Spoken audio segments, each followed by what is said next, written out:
기도를 한 다음에 마음의 평안함이 왔다. 이게 기도 응답의 신호다. 과연 그러냐 이거죠. 물론 그럴 때도 있어요. 기도하고 나서 마음이 평안해지면 하나님께서 응답하셨구나 라고 하는 경우도 있지만은요, 또 그렇지 않는 경우들도 있습니다. 그래서 어떤 사람들은 결혼할 때 기도 열심히 했어요. 그래서 마음의 평안도 얻었습니다. 확신을 얻었죠. 그러고 결혼했어요. 그런데 이혼해버렸어요. 그러면 그게 과연 기도 응답이었나요? 그러니까 이 기도의 응답을 이루어졌느냐 안 이루어졌냐를 갖다가 어떤 우리의 감정을 가지고는 함부로 속단할 수 없습니다. 여러 가지 시각에서 응답이 이루어졌는지를 우리가 확증해야 되는 것이지, 함부로 내 기분이 좋아졌다라고 해서. 어떤 사람들은 기도할 때는 마음 평안해요. 근데 조금만 또 있으면은 마음이 불안해가지고 내가 기도 응답 받았나 의심하잖아요. 그건 또 응답 받는 게 아니잖아요. 그러니까 이 평안함이라고 하는 것이 어떤 차원이냐, 이것도 사람마다 다 다릅니다. 영적 상태에 따라서 얼만큼 깊이 있게 하나님과 교제하고 있느냐 안 하냐에 따라서 이게 다른 거예요. 어떤 사람은 기도하다가 조금 평안함이 오면 이게 응답이구나 라는 것을 아는 사람도 있지만은 또 그렇지 않은 사람도 있다는 것. 여러분 이거 가지고 감정적으로 대처해서는 안 된다는 겁니다. 그러면 섣불리 잘못 선택할 수도 있다는 거죠. 감정만 가지고 본다라고 하면은 신학교를 가고 내가 주의 종의 길을 가야 되겠다 라는 이제 그런 기도를 할 때가 있지 않습니까? 그러면은요, 감정의 변화만 가지고는 안 돼요. 그게 응답받은 게 아닙니다. 갑자기 막 마음이 뜨거워지면서 나도 주의 종이 돼야 되겠다라는 그 한마음 갖고는 절대로 선택해서는 안 된다는 얘기죠. 수많은 경우의 수가 있어요. 만약 그 소원을 가지고 기도했다라고 하면은 그 응답이 오는 방향들이 여러 군데서 온다는 거예요. 그냥 내 마음의 어떤 확신뿐만이 아니라 어떤 경우에는 사람을 통해서, 어떤 경우에서는 말씀을 듣는 중에, 어떤 중에는 또 기도하는 중에, 또 전혀 생각지 못했던 그 환경의 변화 가운데서 그렇게 해서 응답이 오는 것이지 갑자기 응답이 이루어지는 건 아니라는 얘기입니다. 여러분들 그런 어떤 중대한 문제를 결정할 때 있어서는요, 하나의 어떤 감정의 변화 갖고는 절대로 판단해서는 안 된다는 얘기죠. 또 두 번째는 기도 속에서 하나님의 음성이나 환상을 자꾸만 들으라는 사람들이 있어요. 이거 위험합니다. 차라리 말씀을 통해서 약속의 말씀을 붙드셔야 돼요. 이 음성을 듣게 되면은요, 처음에는 하나님 음성일 수도 있지만은 시간이 지나면서 악한 마귀 역사가 귀신이 틈을 탑니다. 그래서 마치 하나님의 음성인 것처럼, 양의 탈을 쓴 이리처럼 우리 안에 들어와서 미혹한다는 거죠. 광명한 천사처럼. 그런 것들을 잘 구별해야 되기 때문에 그런 음성이나 환상을 자꾸만 들으려고 하지도 말고 보려고 하지도 마세요. 이게 굉장히 위험합니다. 그 다음에 누군가를 통한 대언 기도에 의지하는 사람들이 있어요. 나를 위해서 막 기도해 주세요. 그러면서 중보 기도가 당연히 필요하죠. 그런데 내가 구원받았는지 안 받았는지 좀 기도 좀 해주세요. 이런 건 아니죠. 그거는요, 내가 믿음으로 하나님과의 관계에서 얻어낼 일이지 누가 대언 기도해 준다고 해서 구원이 이루어지는 건 아니잖아요. 그렇지 않습니까? 그래서 저 사람 예수 믿게 해달라고 기도 한 방에 그냥 예수 믿는 경우가 어디 있겠어요. 그 사람을 전도하려면 어떻게 해야 되겠어요? 기도하면서 우리가 직접 행동으로 가서 말씀을 전해야 되잖아요. 근데 그런 거 다 생략해버리고 기도로 다 하려고 하면 안 된다는 겁니다. 대언 기도 같은 경우도 특히 조심하셔야 된다는 거. 또 애언 기도. 내 장래가 불안하니까 장래를 놓고 기도하는데 이거는 절대로 우리가 여기 미혹돼서는 안 됩니다. 예언이라고 하는 것은요, 그런 것이 예언이 아니라는 얘기죠. 우리 예언, 하나님 말씀이 예언입니다. 말씀대로 이루어지는 것이 예언인 것이죠. 우리 앞날에 무슨 일이 생길까, 이거는 어떤 일은 좋은 일도 있을 수 있고 나쁜 일도 있을 수 있고 그 모든 것들이 합력해서 선을 이루는 것이기 때문에 어느 한 사건만 가지고 이것이 하나님의 뜻이냐 아니냐를 분간할 수 없어요. 불행도 나중에 하나님의 뜻이 될 수 있는 것이고, 그러니까 좋은 일, 나쁜 일 이런 것들이 다 혼합이 돼서 하나님의 뜻을 이루는 거기 때문에 함부로 우리의 미래를 예언해 준다라고 해서 믿을 것도 아니지만은 거기에다가 목매달 수는 없는 거죠. 그건 안 되는 거예요. 하여튼 미래를 알려고 하는 것 자체가 우리에게는 어떻게 보면은 이게 신비주의를 쫓아가게 되는 거죠. 자꾸 나도 알고 싶죠. 그러나 미래 안다고 뭐 특별한 수가 있나요? 그 미래, 우리의 어떤 삶 가운데 하나님께서 함께 하시는 것이 중요한 것이지 그 미래를 안다라고 해서 중요한 건 아니라는 얘기입니다. 그러다 보니 점쟁이들은 다 뭐예요? 과거를 용하게 마치잖아요. 근데 내 과거에 대해서 가장 정확히 알고 있는 사람이 누구예요? 바로 나잖아요. 나보다 더 많이 나의 과거에 대해서 아는 사람이 어디 있습니까? 그런데 그 많은 것들 중에서 조그만 거 하나 맞췄다고 해가지고 용하다. 와, 대단하네. 그럴 필요가 없잖아요. 내가 다 더 많이 아는데. 그러다 보니 과거를 마친다는 이유로 미래까지를 맡깁니다. 그렇지 않습니다. 귀신 역사는요, 우리의 미래를 알 수 없어요. 하나님만이 아실 뿐입니다. 그래서 절대로 예언 기도, 그런 데 가가지고 기도 받지 마시고 차라리 설교를 통해서, 하나님 말씀을 통해서 은혜 받으시고 나의 미래를 열어나가는 것. 이것이 더 중요한 일이죠. 또 이제 아주 구체적으로 기도해야 응답이 된다라고 하는 이런 이제 한때 이것이 유행인 적이 있었어요. 기도하더라도 예를 들면은 책상이나 이런 걸 하나, 가구를 구할 때도 그냥 하나님 뭐 책상 하나 주세요 이렇게 구하지 말고 브랜드 이름까지 정해라. 그래서 어디 한샘 책상을 주세요. 아니면 뭐 일룸 책상을 주세요. 이러면서 브랜드명까지 정해서 기도해야 된다. 아주 세세토록 구체적으로 기도해야지 응답하신다라는 일이 있었는데 그런 것들은 좀 삼가해야 됩니다. 정욕적인 기도로 흐를 확률이 100%예요. 처음에는 선한 의도를 가지고 하나님의 일을 위해서 간구한다라고 하지만은 점점 도가 지나치게 되면은요, 결국 가서 내 정욕의 것들을 계속 구하게 되는 거죠. 그러면은 마귀 역사 입장에서 그런 것들을 막 응답을 해줘요, 자기가. 왜? 천하 만물을 진 게 마귀 역사니까. 그럼 그게 또 하나님의 응답인 줄 알고 막 그러는데 절대로 그런 것들에게 얽매이기 시작하면은 결국은 물질에 얽매이는 자가 되고 하나님의 주시는 복을 그냥 육신의 정령을 채우는 그런 것들을 오해해서 결국은 엄청난 이제 잘못된 방향의 기도를 하게 된다는 얘기죠. 이런 것들을 잘 생각을 해봐야 됩니다. 발레리나 강수진 씨의 이제 발이 공개된 적이 있어요. 이분은 아주 유명한 이제 발레리나인데 발레리나가 하는 일을 보면은 굉장히 아름답잖아요.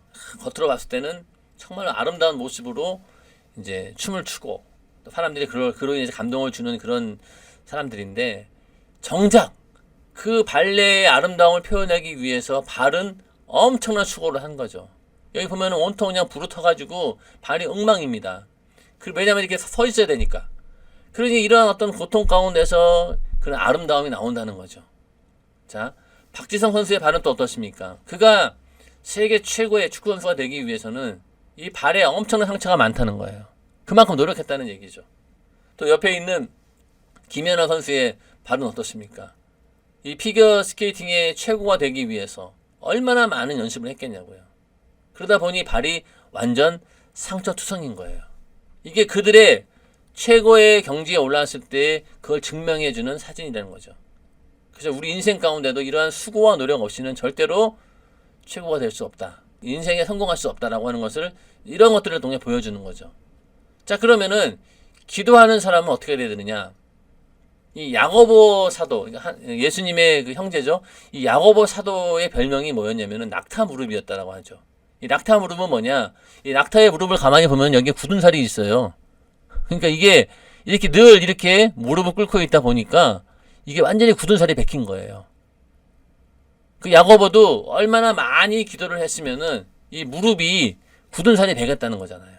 그만큼 기도를 많이 했다라는 내용입니다.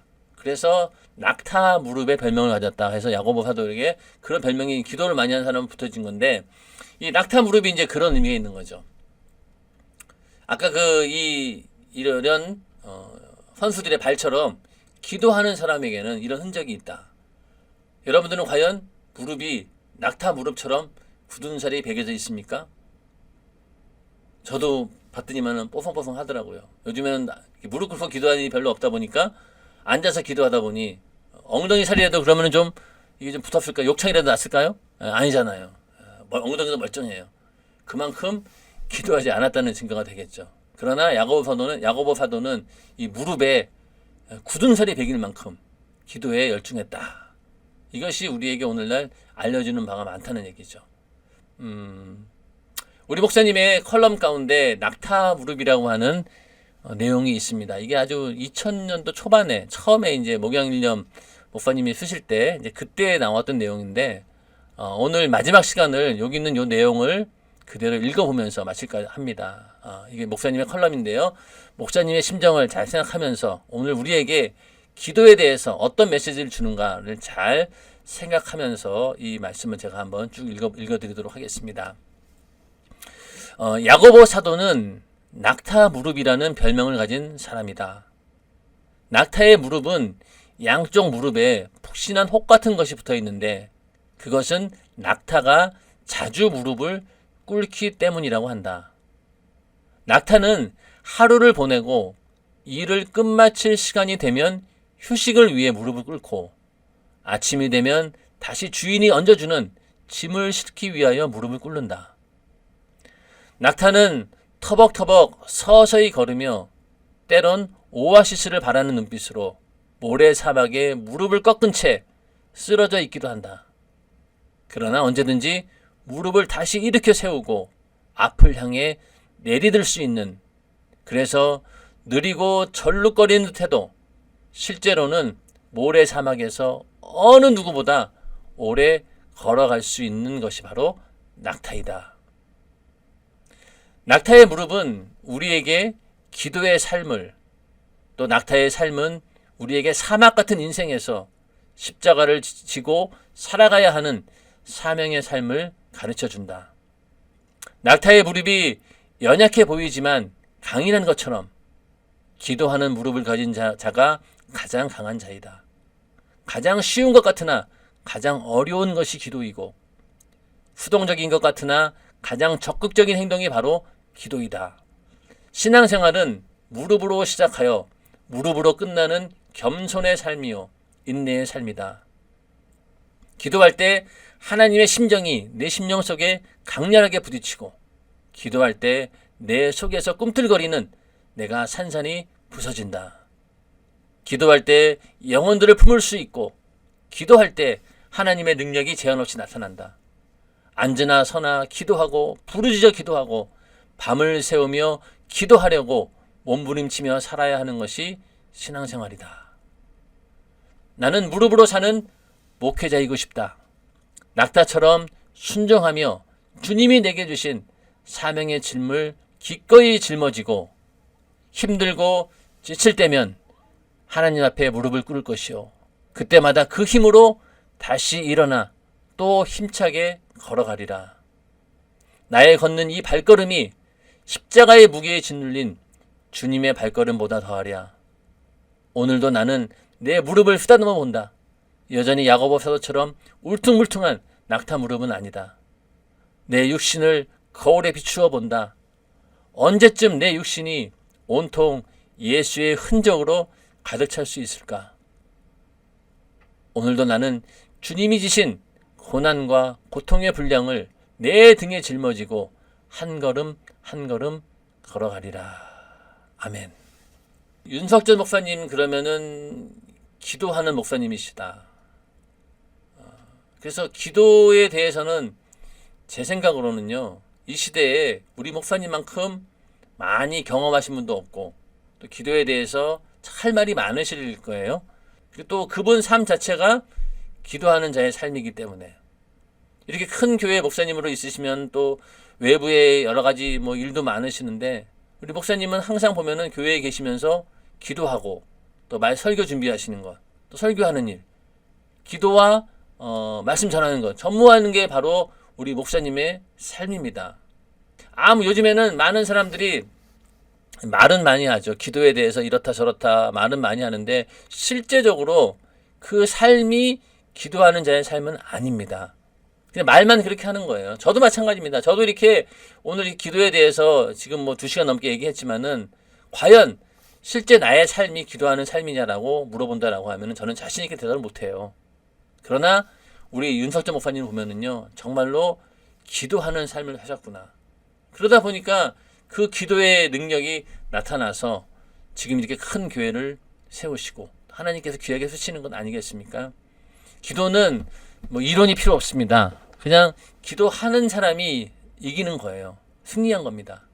이 말씀을 토대로 해서 기도하지 않던 사람이 다시 기도하게 되는 그런 계기가 되기를 바라고, 또 더 기도 열심히 하시는 분들은 더 열심을 내서 기도할 수 있는 그런 힘이 되는 그런 시간이 되기를 간절히 바라면서, 오늘 7번째 시간 왜 기도해야 됩니까? 라는 제목을 가지고 함께 은혜를 나누어 보았습니다. 항상 여러분들의 삶 가운데 기도가 넘치는 그런 삶이 되기를 주님의 이름으로 축원합니다.